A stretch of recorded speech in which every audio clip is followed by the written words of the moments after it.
Hello friends, ఇప్పుడు jogging గురించి, walking గురించి, ఇలాంటి ఎక్సర్సైజ్ గురించి మనం తెలుసుకుందాం. రఫ్గా చెప్పాలంటే 10,000 అడుగులు జాగింగ్ చేస్తే కనుక 500 నుంచి 700 క్యాలరీలు మన శరీరంలో బర్న్ అవుతుంది. అదే వాకింగ్ చేస్తే 350 నుంచి 500 క్యాలరీలు మన ఒంట్లో ఉన్న ఫ్యాట్ బర్న్ అవుతుందన్నమాట.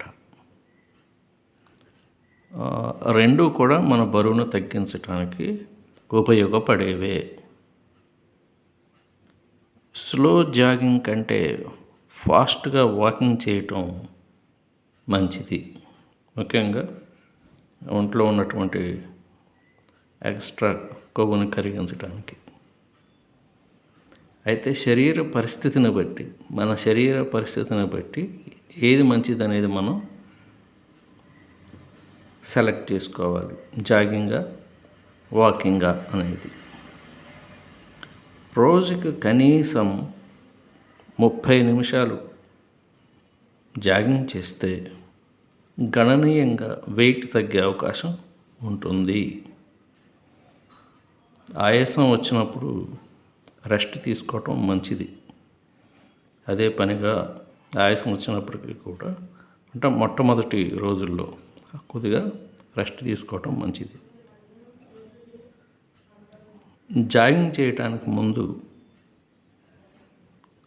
100 నుంచి 300 క్యాలరీలు గల పదార్థాన్ని ఏదో ఒకటి తినటం మంచిది.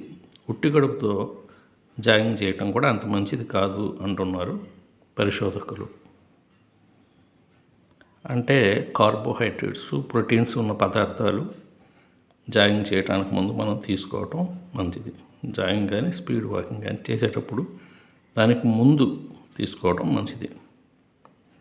అంటే ఫ్రూట్స్ కావచ్చు, పెరుగు కావచ్చు, అలా అన్నమాట.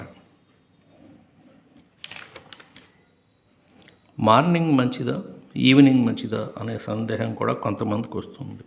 ఈ జాగింగ్ చేయటం మార్నింగ్ మంచిదా, ఈవినింగ్ మంచిదా అని. సాధ్యమైనంత వరకు మార్నింగ్ చేయటం మంచిది అంటున్నారు నిపుణులు. ఎక్సర్సైజ్ కానీ ఇవి కానీ ఇలాంటివన్నీ కూడా మార్నింగ్ చేయటం మంచిది అంటున్నారు. మరి ఏ వయసు వారు చేస్తే మంచిది అంటే ఏ వయసు వారైనా చేయొచ్చు. 60 సంవత్సరాలు ఉన్నవారు కానీ, 70 సంవత్సరాలు ఉన్నవారు కానీ, ఇంకా పైన ఉన్నవారు కానీ ఎవరైనా చేయొచ్చు వాకింగ్, జాగింగ్. అయితే బాగా ఏజ్ ఎక్కువ ఉన్నవాళ్ళు ఒకరోజు విడిచి ఇంకొక రోజు చేయటం మంచిది. ఆ విడిచిపెట్టిన రోజు ఉంది కదా, విడిచిపెట్టిన రోజున ఇంకా వేరే రకమైన ఎక్సర్సైజ్, సైక్లింగ్ కావచ్చు, యోగా కావచ్చు, ఇలాంటివి చేసుకోవటం మంచిది. అంటే రోజు విడిచి రోజు ఆ విధంగా అన్నమాట. ఇది బాగా ఏజ్ ఎక్కువ ఉన్నటువంటి వారు. అది విషయాలు. ఈ వీడియో మీకు నచ్చితే షేర్ చేయండి, లైక్ చేయండి, సబ్స్క్రైబ్ చేయండి.